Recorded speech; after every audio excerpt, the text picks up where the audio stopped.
তো প্রিয় শিক্ষার্থীরা, আজকে আমরা বহুভুজ অঙ্কন করব। ঠিক আছে, এখানে যে তথ্যগুলো দেওয়া আছে, আমাদের শ্রেণীব্যক্তি আছে, গণসংখ্যা দেওয়া আছে, এটা থেকে আমরা আজকে বহুভুজ অঙ্কন করব।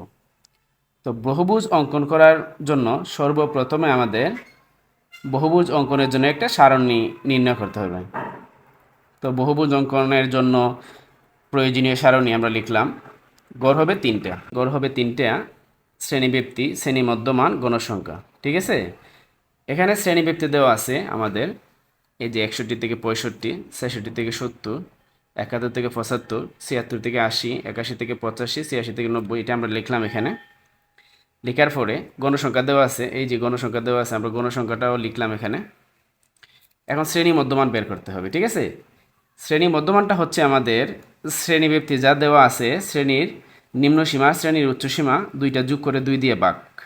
61 এবং 65 যোগ করে 2 দিয়ে ভাগ করলে আমরা পাইতেছি 63, 66 এবং 70 যোগ করে 2 দিয়ে ভাগ করলে আমরা পাইতেছি 68, 71 এবং 75 দুইটা যোগ করে 2 দিয়ে পাইতেছি আমরা, 2 দিয়ে ভাগ করলে আমরা পাইতেছি 73। সেম এগুলাও। ঠিক আছে, আর গণসংখ্যার যে বিষয়টা, এটা হচ্ছে সবগুলো আমরা যোগ করে দিলাম, পাইলাম আমরা n সমান 30। আমরা এখন বহুভুজ অঙ্কন করব। তো আমরা বহুভুজ অঙ্কনের জন্য প্রথমে একটা ওয়াই অক্ষ এবং একটা এক্স অক্ষ নিলাম। এই যে কোনো একটা এক্স অক্ষ এবং একটা ওয়াই অক্ষ নিলাম। মূল বিন্দু আমরা ধরলাম 0। এখানে প্রতি এই যে বর্গাকৃতির 5টা করে ঘর আছে, দেখো 1 2 3 4 5টা।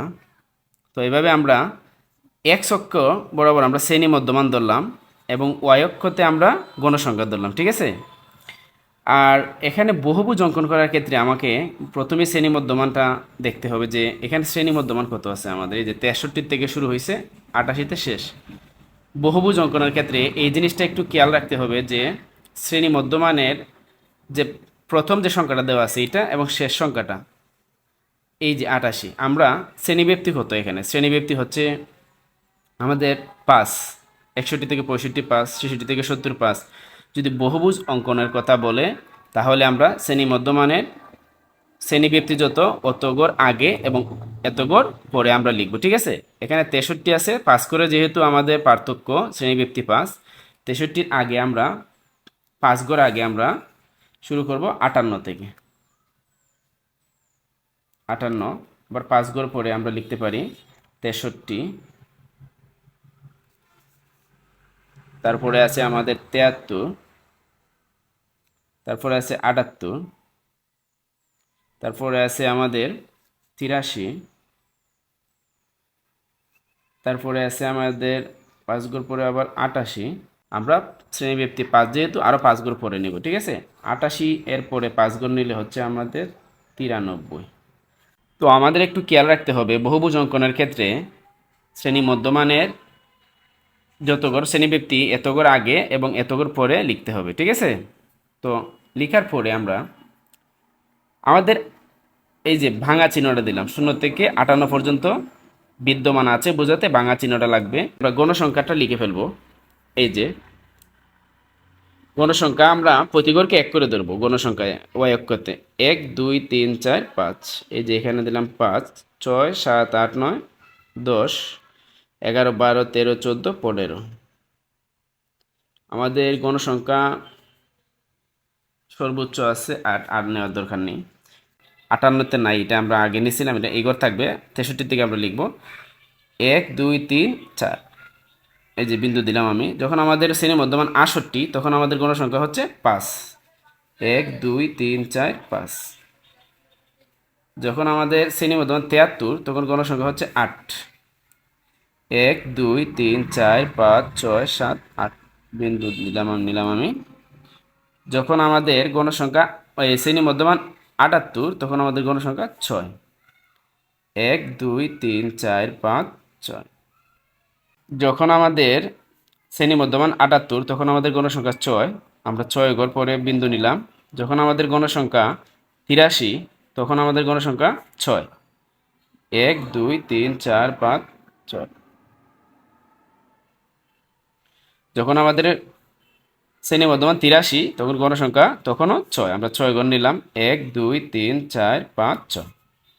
যখন আমাদের শ্রেণী মধ্যমান 88, তখন আমাদের গণসংখ্যা হচ্ছে 1 এই যে আমি 88 যখন তখন নিলাম আমি 1।